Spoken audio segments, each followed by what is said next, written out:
The program. We have the state senator from District 5, Senator Bryan King, joins us. Bryan, welcome back, sir. Hey, good to be on here, Paul.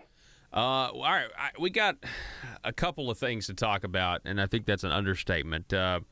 Number one, we covered this yesterday on Twitter, but the governor's spokesperson kind of goes after you on Twitter a little bit. What was your – I mean, I saw what you wrote, but why do you think he's being so aggressive towards you? Well, I mean, I think that Paul, JR, is put out there in front of him because he's the one put out there because they don't want to take me on. And you notice how when he comes out, okay, we have money, no plan for highways. I mean, we've had these task forces down there with some good people served on them and try to do some things. But it's all about the leadership down there and the governor. We have this highway that came up with a plan. Ace Hutchinson's plan to use surplus money for highways, except now we don't have a surplus. Okay, and looking at future years, it looks worse than that. And then you have higher ed things down there. Well, now there's something in the paper that, you know, students now are going to get hit with 2% and 3% increases. You have health care task force, whatever you call it. And the result was this last session was an appropriation bill that set an all-time record limit for spending.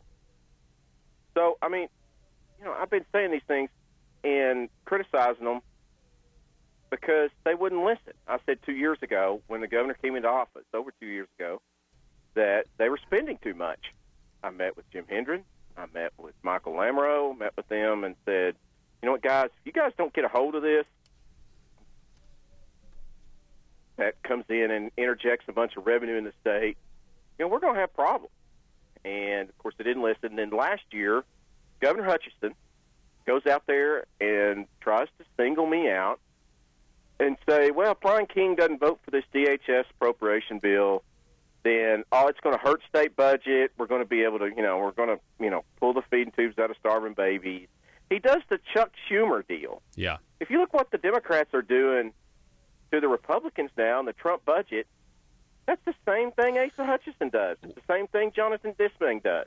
Well, and did you, I mean, and I know, highway funding, you mentioned highway funding, but, I mean, Dan Douglas and Jeremy Gillum were at that conference down in Hot Springs, and they said, well, maybe some people are going to have to die and bridges are going to have to collapse. Yeah, and then that's just a Democrat thing to say. It's very desperate, and it's reeks of fear-mongering. And that's what Asa Hutchinson does. He does the same thing Chuck Schumer does. Every time you come up with something, well, you're just going to cause a collapse of everything. So Asa Hutchinson then criticizes me, okay, for some reason. They can criticize us, or me, but if I say anything back to them, it's like J.R. Davis sits there and says, never answers the question. Never one time did he talk about the things that I was pointing out. He only points back to my 2009 vote on the milk fee. But Asa Hutchinson says, after the 2016 appropriation bill, he said, quote, in the paper, it's good to get this vote. After they did the Bart Hessner line-item veto scheme, by the way, get around the 75 vote rule, he says it's sustainable. Okay, I said it was unsustainable. Then he comes back and says it's not sustainable, and then he asks for more money. So when you point out what these guys are doing, Paul, they don't like it. Yeah, and they don't like you to remind him of the record because, he did say things were going to get really bad if we didn't approve the Medicaid financing. But then you did it, or you didn't do it. But eventually they did the whole line item veto scam, and that's what it was. And the governor has to cut the budget anyway. He has to cut it by $70 million, and then the next week $43 million. So I mean, we clearly have issues. Yeah, we have big issues, and if you look at the future years ahead. We could have curtailed this if we'd have started 2 years ago. I mean, this just didn't happen overnight. And then last year was even worse. And this year, I won't go into joint budget, and the governor's proposal for his spending target in his budget, balanced budget, is almost 3% growth next year and almost 5% growth the next year to make his balanced budget work. No way. And I sit there and enjoy Brian, are you there? And everything. Yeah. Go ahead. There? We lost you when you started to say, I sat there in joint budget. Just start from that sentence. Yeah, I sat there early on in joint budget, and these people just kept rubber stamping everything. You had joint budget leaders up there that have failed us. But they don't want you to go out there and say that. That's what the problem is, that when you go out there and you start saying what's going on, they don't like it. So every time I talk about the issues of today, JR brings up my 2009 vote for the milk fee, which I've been through campaigns with that before, folks. What's interesting, you may disagree with it. Go back and look at the tweet. What was the original tweet? You said something about overspending and corruption. That was it, right? Yeah, and you know what? It's the JR and the governor. Here's the thing. JR keeps saying, I don't vote. I do abstain a lot, folks. When it comes to appropriation bills, a lot of times, most of the time, I abstain from voting because I don't trust them. They sneak things in like $20 million tax increases. They do things with appropriation bills that you can't trust the leadership down there. Yeah. And if I can't trust you, guess what? I'm not going to go along with you. Mm-hmm. And that is the biggest thing. They mislead and deceive people. Let's give an example of that. We're talking with Senator Bryan King. So you just heard him say he does abstain a lot and on appropriations and things and other things. He doesn't say because he doesn't trust them. Well, let's talk about the most recent one, because what J.R. Davis is criticizing you for is not voting for their so-called work requirements. And when Jonathan Dismang, the Senate President pro temp, Senator Dismang, down at the well there, you went down there and you questioned him.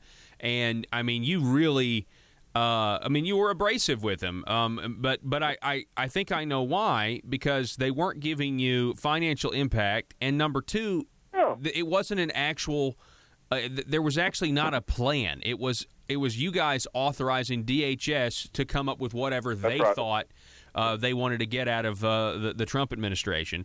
And of course, I mean, what are your thoughts to that? How is that shaken out to this point?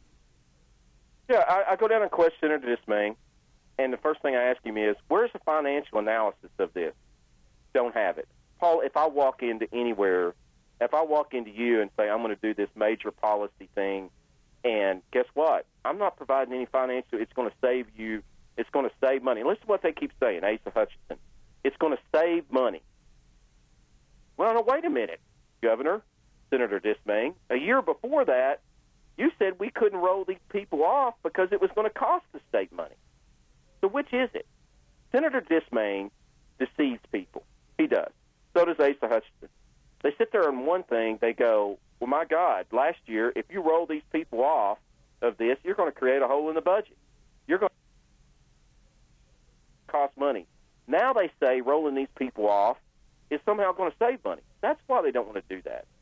And I look down the long term because I've been down there long enough. You see what happens after these decisions get made, and if you have uncompensated care costs coming in 2 years, you're going to have the hospitals down there saying, we need to get paid. We need to get paid.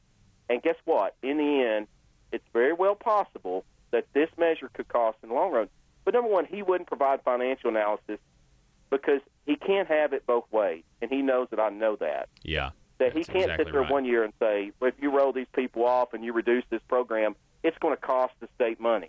And then turn around in this year, he's saying we can save money by rolling these people off. Show me. Yeah, and they didn't want to do that. Okay, so that's why you abstained. And also, I mean, that's one of the reasons why, but a lot of it was the details. Yeah. That's what I'm saying.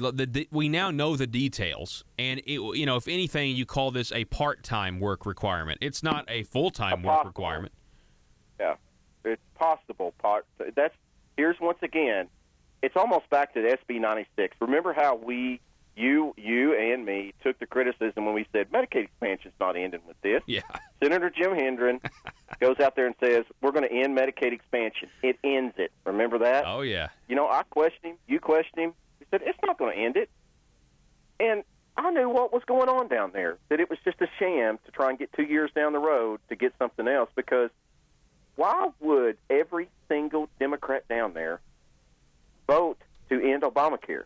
Now, either there's something up, or these are the dumbest Democrats, literally and gullible Democrats in the nation, and they're not that.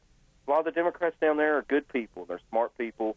I may not agree with them. They actually believe in these policies that Asa and Jim and Jonathan and Jeremy are perpetuating, are continuing. They believe in that. And at some point, they're probably thinking, guys, these guys are, they're playing right into our hands. Yeah, and these people have deceived us in the state of Arkansas so many times, and the media doesn't hold them accountable down there because you look at Senator Dismayne. He promised this great verification system. We've spent hundreds of millions of dollars for a system that still does not work today, and they're asking for more money. So you have this possible work requirement. That's the truth about what it is. All right, remember Asa Hutchinson, Jim Hendren called a program where half the people earn $0 income. Paul, you still there? Yeah, I'm here. Sorry, did we break up? Okay, I had a beep. Yeah, I had a beep. But you call a program Arkansas Work, where almost half the people do not even work and earn $1. Okay, so you put these deceiving titles on there.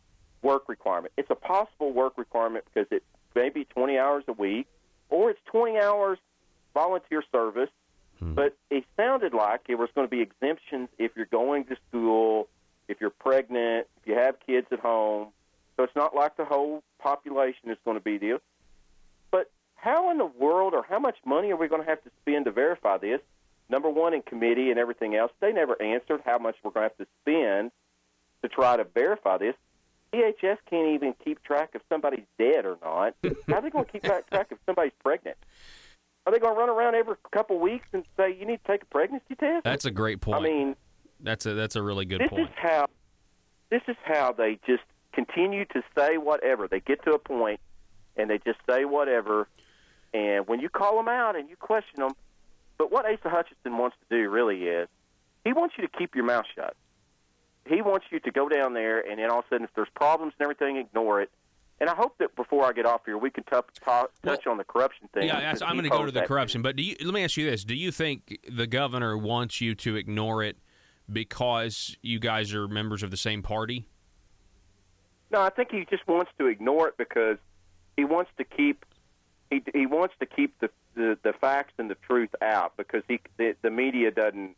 Like with BB, they don't hold him accountable. So let's talk about the media for a second. Because you also talked about the corruption, and the media will not adequately cover the corruption that's out there. We have John Wood's trial has been continued, and in that trial we now know that the FBI is continuing their investigation. We know that there will be more indictments. And we know that David Norsworthy gave $80,000 to Jake Files' company. You talk a little bit about how widespread this might be, and how so much of this healthcare money, in one way or the other, whether it's the nursing homes or whether it's Medicaid expansion, just it's making its way into legislators' pockets. Yeah, I mean, that's what we need to know. I mean, we've had enough to come out that's be concerning. We've had guilty pleas. We've had this and that come out, Paul, and yet these Medicaid disclosure things keep doing it. Asa Hutchinson in a meeting, which in a private meeting, JR talks about how I don't want to show up. I showed up. I had a private meeting with the governor this last session. I said, Governor, you're going to have problems if you do not hit the button on spending and everything else. His direct back to me, Paul, was, Bryan, we are on the right path. Well, we're not on the right path. So this thing, I'm not showing up down there. It's just like the Joint Budget Committee. Once again, the leadership in it fails. It fails us. And I get tired of just showing up down there and nothing's going to change. But on the corruption deal, I told the governor, he said, Bryan, it's too broad, your thing. Well, how broad is it? Enough to actually expose something? I mean, there has been so much happening that we already know that, you know what, some people ought to be coming forth telling the truth, but they don't want to do it. Well, let's go over it. I mean, Michael Lamoureux, former ACE's chief of staff. Okay, Gilbert Baker. Who else? I mean, obviously John Woods. You have Senator Files now. You have Micah Neal. You have Stephen Jones, another former legislator. So you have DHS officials that recently got convicted in this after-school programming scam Yeah. that DHS was ignoring and lax in their trying to find it. Well, they just turned a blind eye. And that's what his audit chair, we kept trying to find this stuff out. And, you know, every time you keep bringing this up, oh, Bryan's just being mean. Bryan's just being this and that. And, you know, the next thing you know, there's a terrible headline out there again. And, you know, they just don't like that. They don't, you know, it's just like Bob Ballinger, for example. He's on Twitter now, you know, stating, well, basically Medicaid expansion is, you know, because we expanded Medicaid, once again, it's Obama's fault. It's Blanche Lincoln, Mark Pryor. I didn't vote, you know, they put me in a situation where I had to vote to expand Medicaid. No, they didn't. No, they didn't. And you know how we kept being told we were going to have this great financial situation in the state if we expanded Medicaid and took all this free money and everything. Yeah. Well, the opposite's true. And so, you know, it's just, once again, it's people like Ballinger and Ace that they want to blame somebody else. Why do people why does the media, why do people like John Brummett turn a blind eye when, you know, he could go up to anyone, he might lose access to the leadership and you know, being buddy with both parties, or Roby Brock. I understand he was roasting the Arkansas legislator down at that rural development conference. How come none of those guys, you know, walk up to him and say, hey, do you have a consulting firm? Are you getting money as a consultant from Medicaid entities? You know, I noticed that they don't want to do it. Roby Brock, he had John Burris on his program a while back. Same guy that promised a great verification system, promised this great economic engine that was going to, you know, propel our state to great things. If we took all this money in, we're finding out the opposite's true. Never asked him about that. You know what? John Burris now works for a company that gets Obamacare money, a lot of it, and is down there trying to get more of it, and Roby Brock has him on. But, you know, it's just, they just ignore it. And like I said, if they want to, Governor Hutchinson if he wants to come up to my district and show up, we can have a discussion, and we could talk about it. But, you know, I don't know. Maybe you need to put the Hutchinsons on retainer fee or something. Get them attention. I don't know. I'm not sure. Who knows? Who knows if JR will show up, or is he going to keep bringing up your milk vote from the 87th General Assembly? We'll see. I don't know. So, who knows? All right. Hey, Bryan, I appreciate it, sir. You have a great Memorial Day weekend. You too, Paul. All righty. All right, folks, the phone number, call me, text me. It is Johnny Cash Friday, 870-275-9799.